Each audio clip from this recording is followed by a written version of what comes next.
2 KG 30, 2 KG 30, একদম 2 KG 30। খুচরো টাকা দেবা 2 কেজি 30। এদিক চাহান নয় হ্যাঁ ভাই। ভাই কেসে ভাই? হ্যাঁ, কে আছে কাকা? 5 টাকা না 10 টাকা আমার পরে দাও।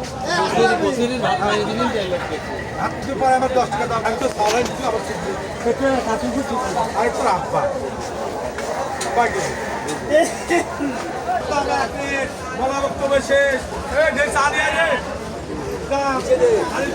ভাই হ্যালো হ্যালো হ্যালো এই কি রে আমার উস্তাদের বাড়ি সত্যি আমার বাড়ি এই যে মসজিদ পাড়ায় মালিকা মসজিদ আছে মসজিদ ভাগ পাড়া আরে বাপ রে বাপ টাকা কাঁচা আমলে হাফ কেজি নেবো 30 মোড় 40 আমার দাম নেই একদম দামাদামি হবে না কোনো দামাদামি একদম